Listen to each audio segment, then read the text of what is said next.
Is this a big deal or not a big deal for Skip's Cowboys? Well, it's a big deal for the simple fact, Skip, depth was already a concern entering into camp. And so now you're already going to probably start the season without Michael Gallup. Now you're down James Washington. So basically you got CeeDee Lamb, who's the only receiver on the roster that has a touchdown catch in their career. You got Noah Brown. You got the guy that they took in the second round out of South Alabama. So depth was depth was already a concern of yours. Yep. So now, Skip, you remember in 2018, the Cowboys said, we're going to have this. They had just released Dez Bryant. We're going to have this receiver thing by committee. They had Terrence Williams, Cole Beasley, Allen Hurns, Deontay Thompson, Tavon Austin, and Michael Gallup. I remember it well. That lasted a grand total of 7 games before they went and traded a first-round pick and got Amari Cooper. Now, they have a receiver on their roster that was better than all of those guys in CeeDee Lamb. They do. But he is only one guy. So you're asking Noah Brown. I mean, damn, boy, they got a lot of confidence in Noah. I mean, they must be thinking he's Noah from the Bible, Noah's Ark. That's not him. They may need Noah's Ark. They're going to have to survive the flood. Yeah, it's about the flood in Dallas. If y'all don't get some receivers in there. But that's, yes, it's Jalen Tolbert, excuse me, that's the name. Yes, Skip, this is an issue. Because it's not like you have tremendous depth at that position. You have one guy in CeeDee that is a veteran player that you believe he is a true number one, and he's going to get an opportunity to show you this year. Other than that, James Washington has been a starter in this league. They were counting on him to be a starter. So at worst case scenario, he was going to start the season probably as your second or third. When Gallup comes back, he goes to your third receiver. Maybe Tolbert comes along, and who knows? But now you can basically go out there with CeeDee, a rookie, and Jalen Tolbert and Noah Brown to start the season. And you do know who comes on September 11th, if I'm not mistaken. Tampa. And they're not going to feel sorry for you. So, yes, Skip, I believe this is a big deal because now all of a sudden, Dak, you're asking Dak to like, okay, I need you to make miracles. You're making $40 million, bro. Show me why you're making $40 million. I know you got CeeDee, but you got to make Noah Brown look like a top-flight second-tier number 2 receiver. And you got to make Jalen Tolbert. You got to bring him along. He can't be a rookie. He don't get the learning curve like, he a rookie. Nah, because the Cowboys have expectations, Skip, winning the division. And like Jerry said, we need to be viable in the playoffs, where the viability of your playoff run just took a little hit. To your point, do you remember at whom Dak Prescott threw the football on third down in overtime on Thanksgiving evening? It was Noah Brown. Remember, third down in overtime. This is do or die, man. You won the toss. You backed up, Skip. You backed up, and Dak rolls right, and he threw poorly behind Noah, but Noah could not come up with the catch. Yes. Noah, I've seen have big days in his college past for the Ohio State once upon a time at Oklahoma the year before Baker got revenge at Ohio State. Right. Noah Brown just lit up the Sooners in Norman. But the point is, Noah Brown has now played in 50 games for the Dallas Cowboys. 50 games. He's never caught a touchdown pass in 50 games. He has averaged a grand total of 8.5 yards per game, not per catch, per game. Okay, so you can't count on Noah Brown. Right. Back to James Washington. I became a big fan of his when he was at Oklahoma State. Yeah, he could fly. He could weirdly fly because he doesn't time fast. He timed 4.5, which is fine, but it's not blazing. Right. But he's got football speed. Yes. He's got weird, and he's built stocky. He's 5'11", 215-ish. Right. So he's more short, stout. Right. But just there's something about his deep speed. He just runs past people. He won the Biletnikoff Award for the best receiver in the nation. Yes.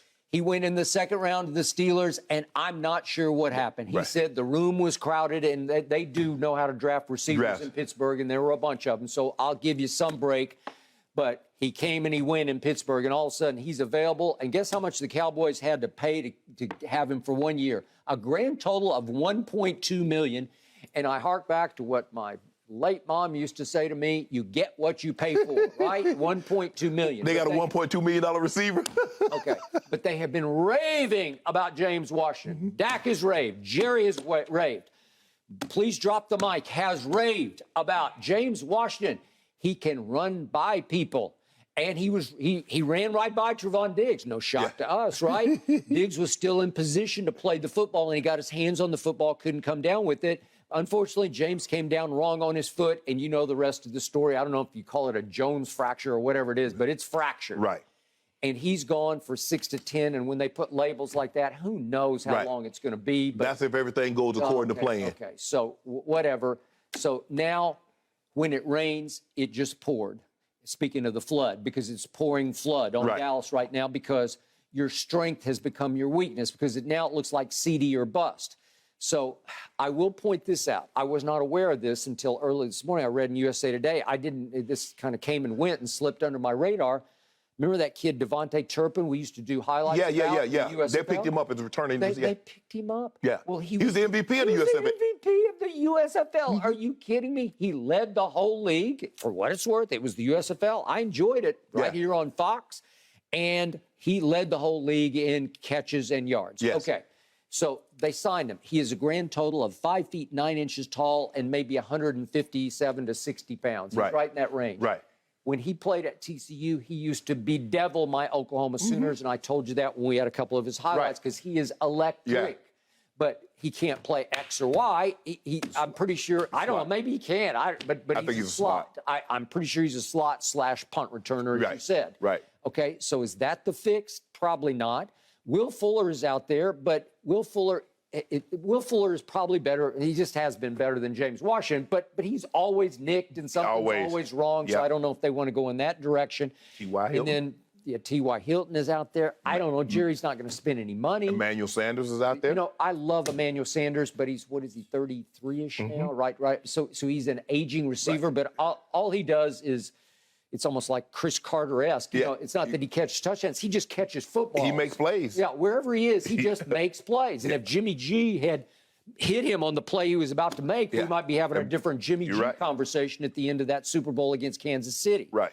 Okay, they have an undrafted kid named Dennis Houston, who's 6'2", 205, and led the FCS in catches and yards last year for what it's worth. I have no idea, but all of a sudden, James Washington became a huge loss. And when I saw this yesterday, it just killed me because sometimes things just aren't meant to be. You got Allen Hurns. You got Odell is still out there. Cole Beasley say he'd be looking to reunite. Yeah, but I don't think they want Cole Beasley, especially with the vaccine situation and who knows what that's going to be this year, Skip. I think they've moved on from Cole Beasley.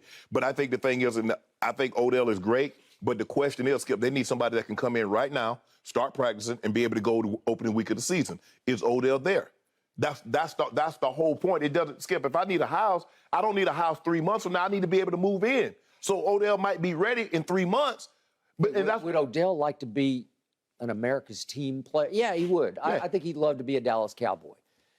Odell wants his money. He feels like he re-earned his money. And y'all got some of it. Y'all got $22.4 million, which is second to the Browns. Stephen said in the opening remarks the other day, he said, we still have our powder dry. Well, they do if they want to use it, but they're also keeping their powder dry for what? Down the road for paying CeeDee and paying Micah. The cap is gonna go up next year. Y'all, hey, you're gonna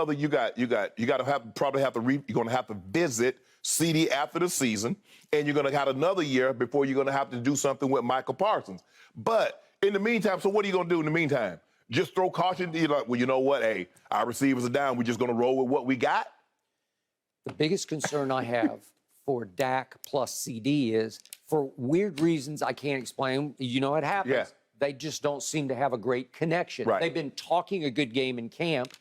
They haven't been playing a good game except for the one walk-off throw at New England. Right. When CeeDee just got wide open. It was just hard to miss that one. Right. Well, maybe, Skip, you know, Dak was a little nicked. He was dealing with the ankle. So he wasn't practicing, and then he had to hurt the lat. So maybe they didn't develop the chemistry in training camp that they probably would have. Now everybody's healthy. They get a full camp. An OTAs up under their belt. We'll see if they've built some chemistry. Because it seemed like Dak and Amari had better chemistry than Dak and CeeDee. No doubt. But Dak loved Amari because he was such a precise route. You know exactly where he's going to be. Okay. So once upon a time, Gil Brandt, the original architect of the Dallas Cowboys, said receivers are a dime a dozen. Well, no, that's not the case anymore because you see that they're getting a whole lot of dimes for what they do, right? Yeah, the going rate is about $24.5 million. And I believe that Amari Cooper did turn around Dak's career. Oh, absolutely. And Dak got paid in large part because Amari did connect with Dak. there's no question about it, Skip. Dak Prescott is not making $40 million a year if he keeps throwing to Cole Beasley, Terrence Williams, Deontay Thompson, Tavon Austin, and those guys like that. No. That's not going to happen. Amari Cooper changed his life. Now, he got Amari paid also, but Amari Cooper did wonders for Dak Prescott's career because now he had a true number one that could go beat man coverage, and you didn't have to be perfect with the ball.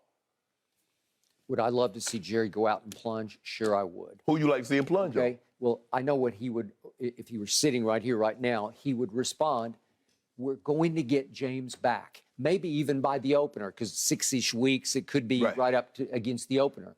Michael Gallup has already declared himself out for the opener, but maybe in week 2, 3, or 4, you would get Gallup back. So I'm sure they're just saying, we got to stay the course. And if it requires losing to Tampa and Cincinnati right out of the gate, well, at least it's Tampa and Cincinnati you're losing to, right? Right. Okay, so I don't think Jerry's going to plunge for a receiver. I think they're going to muddle on through. And you mentioned Jalen Tolbert, the third rounder. If he can play as big a game as he talks, we'll be back in business. So I don't know. Maybe he's the answer. Okay. Yeah. Yeah, well, you see a lot of rookies come in doing a lot of talking and not a lot of playing. Well, so we're going to find out. Okay. I don't love this. Guys, James So you concerned, in other Washington is words. scheduled to have surgery today. So thoughts and prayers with him. Hopefully it'll be a quick recovery. Thank you for watching. You can subscribe here to get the latest from the show, and be sure to check out more of the best clips from Undisputed, or go watch a few other segments from our other shows on FS1.